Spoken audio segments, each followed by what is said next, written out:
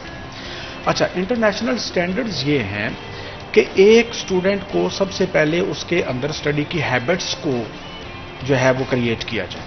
اچھا سر, اس پہ ڈیٹیل میں ڈسکس کرتے ہیں. بریک چھوٹا سا لے لیں, بریک سے واپسی پہ آ کے اس پر ڈیٹیل سے ڈسکس کرتے ہیں. چھوٹا سا بریک ناظرین, اس کے بعد دوبارہ حاضر ہوں گے. آپ نے کہیں نہیں جانا, ہمارے ساتھ رہنا.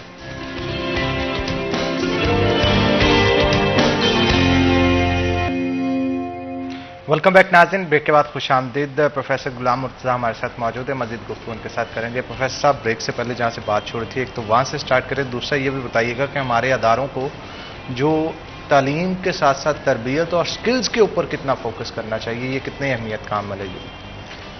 بہت شکریہ جی حنان صاحب. بات ہم کر رہے تھے کہ انٹرنیشنل جو سٹینڈرڈز ہیں وہ کیا ہیں. سب سے پہلے یہاں سے آغاز کرتے ہیں.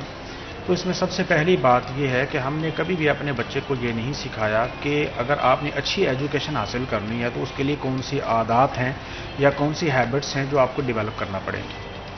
ہمارے یہاں ہمیشہ کوئی نہ کوئی چیز جو ہوتی ہے وہ سختی کے ساتھ, شدت کے رویے کے ساتھ, زبردستی کے ساتھ بچے کے اوپر امپوز کی جاتی ہے, جس کا نتیجہ یہ نکلتا ہے کہ بچہ زیادہ سٹریس میں چلا جاتا ہے پڑھائی کی بجائے, اور وہ پڑھنے کی بجائے اس کے اندر یہ دلچسپی پیدا ہو جائے, اپنا انٹرسٹ ڈیولپ ہو جائے.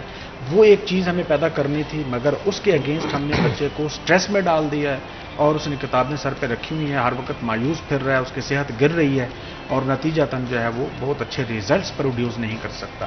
تو سب سے پہلی اور بنیادی بات یہ ہے کہ گڈ ایجوکیشن کے لیے گڈ ہیبٹس ڈیولپ کی جائیں, اور اس میں سب سے پہلا میں سمجھتا ہوں کہ بچے کو خود موقع دیا جائے. ہمارے ہاں یہ ہوتا ہے کہ بچہ اگر ٹیسٹ جو ہے ایویلیویشن کا ٹائم آ گیا ہے اور اسیسمنٹ کا ٹائم آ گیا تو بچہ گھبرا جاتا ہے, ایون بعض اوقات بیمار ہو جاتا ہے, ایون اس کی اپلیکیشنز آ جاتی ہیں, پیرنٹس اس کی چھٹی لینے کے لیے آ جاتے ہیں. اگر ہم اس کو یہ انٹرسٹ ڈیولپ کر دیں تو میں سمجھتا ہوں انٹرنیشنلی لیول یہ ہوگا کہ خود سے وہ ایک ٹیک لے, اور وہ کیا ہوگا کہ اسیسمنٹ خود سے وہ کرنا شروع کرے, اپنی ایویلیویشن خود سے شروع کرے. جو اس نے پڑھا ہے اپنی میموری کے اندر اس نے اسے محفوظ کیا ہے, میموری کو بوسٹ کیسے کرے گا, اس اپنے محفوظ کیے ہوئے کو اپنی اسیسمنٹ میں کیسے لائے گا, اپنی ایویلیویشنز میں کیسے لائے گا, پہلی چیز. سیکنڈ چیز, دوسری چیز یہ ہے کہ ہمارے ہاں چونکہ یہ چیز پریکٹیکل لائف کے اندر ایکسرسائز نہیں کی جاتی, اگر ہم اپنے بچے کو پریکٹیکل لائف کے اندر اس کی ایکسرسائز کرنے کا موقع دیں گے, وہ جو ایجوکیشن اس نے حاصل کی ہے, جس ڈگری کو بھی وہ حاصل کر رہا ہے, وہ اپنی پریکٹیکل لائف کے اندر ایکسرسائز کرے گا تو ڈیفینیٹلی اس کی ایجوکیشن اس کی زندگی کا حصہ بنتی چلی جائے گی, اور اس کے اسٹینڈرڈس آٹومیٹکلی اپس ہوتے چلے جائیں گے. تو ہمارے یہاں اس چیز کی بہت زیادہ کمی اور فقدان ہے. ہمارے یہاں تو ایک بندہ ایم ایس سی کی ڈگری لے کر آتا ہے, جب پہلے دن کلاس میں کھڑا ہوتا ہے تو اسے پڑھانا بھی نہیں آ رہا ہوتا, اسے ہمیں سکھانا پڑتا ہے کہ بھائی ٹیچنگ کی سکلز یہ ہیں, ٹھیک ہے, اسے یہ سکلز دینا پڑتی ہیں. ہم زیادہ سٹریس کریٹ کرتے ہیں, بچے کا انٹرسٹ کریٹ نہیں کرتے, ہم زیادہ بچے کے اوپر پریشر ڈیولپ کرتے ہیں, بچے کو پریکٹیکل لائف کی ایکسرسائزز نہیں دیتے. اسی طرح بچہ جو ہے وہ انٹرنیشنلی اسٹینڈرڈ سے پیچھے رہ جاتا ہے, ان کو فلفل نہیں کر سکتا اور ان کو میٹ نہیں کر سکتا. اب ہمارے یہاں کیا ہوتا ہے, ہمارے یہاں ڈگریاں بھی تقسیم ہیں. سپوز کریں فزیو تھراپسٹ ہے تو ہم اس کو مالشیا کہنا شروع کر دیتے ہیں. تو دیکھنا یہ چاہیے کہ بچے کا انٹرسٹ کس چیز کے اندر ہے, اس نے اگر وہ ڈگری گین کر لی ہے تو اس کی ڈگری کو سپورٹ کیا جائے معاشرے کے اندر. اور اتنی وسعت ہے ہمارے معاشرے کے اندر, اتنا واسٹ ایریا ہے, کسی بھی وہ پریکٹیکل فیلڈ میں جا کے اپنے کام کے اندر پریکٹس کرے گا تو ڈیفینیٹلی معاشرے کے اندر وہ ایک اہم ترین ان پٹ دے سکتا ہے. اور اس کی بہتری کے لیے اور فلاح کے لیے کام کر سکتا ہے. تو یہ چیزیں ہیں جو ہماری ابھی بہت پیچھے رہ جاتی ہیں. اور کریکولم کی بات میں آلموسٹ کر چکا ہوں, اور ٹیکسٹ بک کی بات کر چکا ہوں, اسیسمنٹس کی بات کر چکا ہوں, ایویلویشنز کی بات کر چکا ہوں. ان کا وہ لیول نہیں ہے. ہم ریزلٹس بچے کے بناتے ہیں, لیکن کیا ایکچولی وہ ریزلٹس بچے کے ہوتے ہیں؟ ہم نے بارہا دیکھا ہے کہ بچہ محنتی ہے, بہت محنت کرنے والا ہے, ذہین ہے. چلے جو ہمارا ایجوکیشن کا سسٹم ہے اسی کے اکارڈنگ اس نے محنت کی ہے, رٹا لگایا ہے, لیکن جب وہ جا کے پیپر دیتا ہے تو کوئی ایک اور دوسرا بچہ اس کو کراس کر چکا ہوتا ہے. کیوں؟ اس کی ایویلویشنز پراپر نہیں ہوئی ہیں, اس کی اسیسمنٹس پراپر نہیں ہوئی ہیں, اس کے ریزلٹس جو پروڈیوس سسٹمز ہیں وہ پراپر نہیں ہیں. تو آپ نہیں سمجھتے کہ یہ کرپشن صرف پیسہ کھانا نہیں ہوتا, یہ بھی کرپشن ایجوکیشن میں تو بہت ہے. میں تو یہی کہہ رہا ہوں کہ ہم اپنے بچے کا, اپنے فیوچر کا, اپنے برین کا مستقبل ضائع کر رہے ہیں, بجائے اس کے کہ اس کو ہم جو ہے وہ اس کو پروڈیوس کرتے, اس کو ہیلپ آؤٹ کرتے. ہم نے پریشر کریٹ کیا, ہم نے اسٹریس کریٹ کی, ہم نے بچے کو ڈگری کے پیچھے لگا دیا اور وہ ایک باشعور شہری بننے کی بجائے ایک ڈمی سا انسان بن گیا, اور اس نے گٹے لگائے اور چند ڈگریاں کلیکٹ کر لی, ایک فائل میں رکھی, اور اس کے بعد جاب تلاش کرنا شروع کر دی. تو ایسے کبھی بھی ہم انٹرنیشنلی اسٹینڈرڈ کو میٹ نہیں کر پائیں گے. یہ ہماری بہت زیادہ پرابلمز ہیں, ڈیفیشینسیز ہیں ایجوکیشن کے اندر, جس کو ہم نے دور کرنا ہے.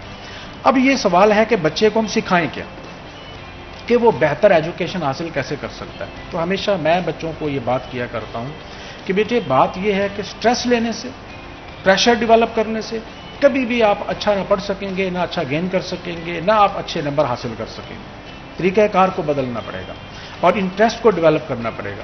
اب طریقہ کار یہ ہوتا ہے, بچہ بک پکڑتا ہے, تھوڑی دیر کے لیے پڑھتا ہے, پھر اس کے بعد سونے لگ جاتا ہے. تو ہمیشہ بچے کو پراپر ٹائم دیا جائے, اور اس ٹائم کے اندر بہت ساری چیزیں ہیں. ایک تو میں نے کی کہ وہ خود سے اپنی اسیسمنٹ کرے, ایویلویشنز کرے, اور اس کے بعد دوسرا ہے کہ اسٹڈی گروپ. اگر گروپ اسٹڈی ہم شروع کر دیتے ہیں, چند بچے ایسے مل جاتے ہیں کہ جو آپس میں ایک دوسرے سے شیئر کرتے ہیں اپنے نالج کو, تو بڑی آسانی کے ساتھ اور بہت جلد وہ چیزیں ان بچوں کے ذہنوں میں بیٹھنا شروع کرتے ہیں. ہمارے یہاں گروپ اسٹڈی کا کوئی کنسیپٹ نہیں ہے. کالج کے کلاسز ہوتی ہیں, اس کے بعد بچے گھروں کو چلے جاتے ہیں, پھر اس کے بعد اکیڈمی میں چلے جاتے ہیں, وہاں بھی کلاسز ہوتی ہیں, کالج میں بھی ٹیسٹ دے کے گئے, اکیڈمی میں بھی ٹیسٹ دے کے گئے, اور وہ بچہ اسی طرح جو ہے وہ ایگزاسٹ ہوتا چلا جاتا ہے. تو گروپ اسٹڈی کا انوائرمنٹ اگر ہم کریٹ کر لیتے ہیں تو ڈیفینیٹلی یہ بہت زیادہ ہیلپ فل ہو سکتا ہے بچے کے لیے. اس طرح اگر ہم بچے کو یہ سمجھائیں کہ اگر آپ تھک گئے ہیں تو آپ کو کچھ چیزیں اور اڈاپٹ کرنی پڑیں گی. سپوز کریں آپ پڑھتے پڑھتے تھک گئے ہیں, تو بجائے اس کے کہ آپ پریشر لیں, آپ کوئی موڈ میکنگ سانگ سن لیں. ایسا کوئی سانگ سن لیں جس سے آپ کو تھوڑی سی تھکان دور ہو جائے. ایک یہ کر سکتے ہیں. آپ کوئی اسمارٹ واک لے سکتے ہیں, آدھے گھنٹے کی آپ واک کر کے آئیں, آپ ایزی ہو جائیں گے, پھر آئیں اور بیٹھ کے پڑھنا شروع کر دیں. اور اگر آپ بہت زیادہ سٹریس لے چکے ہیں یا تھک چکے ہیں تو پھر آپ کو ایک لمبی نیند لے لینی چاہیے. آپ یہ مت سوچیں کہ میرا ٹائم ویسٹ ہو رہا, نہیں, آپ لمبی نیند لیں گے, آپ ایزی ہو جائیں گے, آپ اٹھیں گے, آپ فریش ہوں گے, آپ دوبارہ جب پڑھنا شروع کریں گے تو آپ کی میموری بالکل جو ہے وہ ایزی ہوگی اور آپ اس کو سمجھنا شروع کر دیں گے. آپ نے جو لمبے ٹائم تک رٹا لگا کے یاد نہیں کیا, آپ بہت جلد اس کو آبزرو کرنا شروع کر دیں گے, اور وہ چیزیں جو ہے وہ آپ کے ذہن کے اندر محفوظ ہونا شروع ہو جائیں گے. تو بجائے اس کے کہ بچے کو پریشر میں ڈالا جائے, بچے کو طریقہ سکھانا چاہیے کہ پڑھائی بہتر کیسے کی جا سکتی ہے. ریسٹ کی ضرورت ہے وہ لے لیں, واک کی ضرورت ہے وہ لے لیں, کوئی سانگ سننا ہے وہ سن لیں, اور کوئی گروپ اسٹڈی کرنی ہے وہ کر لیں. ان چیزوں کے ساتھ اپنے انوائرمنٹ کو بہتر سے بہتر کر کے آپ اپنی اسٹڈیز کو بہتر کر سکتے ہیں, اپنی میموری کو بہتر کر سکتے ہیں اور محفوظ کر سکتے ہیں. اور پھر ان دنوں میں جب ایگزامز کا پیریڈ ہوتا ہے, خاص طور پہ سینڈ اپس کی بات آپ نے کی, اس کا پیریڈ ہوتا ہے, پی ٹی ایم کا ایک بڑا پریشر ہوتا ہے بچے کے اوپر, پیرنٹس نے آنا ہے, اور بچہ پھر اس وقت جھوٹ بھی بولتا ہے, میرے پیرنٹس بیمار ہیں, گھر میں موجود نہیں ہیں. بالکل, گئے ہوئے ہیں, بہت ساری چیزیں ہوتی ہیں جو کہ دیکھنی پڑتی ہیں. آپ دونوں کا بہت شکریہ, آپ آج کے شو میں آئے. اسی کے ساتھ ناظرین چھوٹا سا بریک کے بعد دوبارہ حاضر ہوتے ہیں. آپ نے کہیں نہیں جانا, ہمارے ساتھ آنا.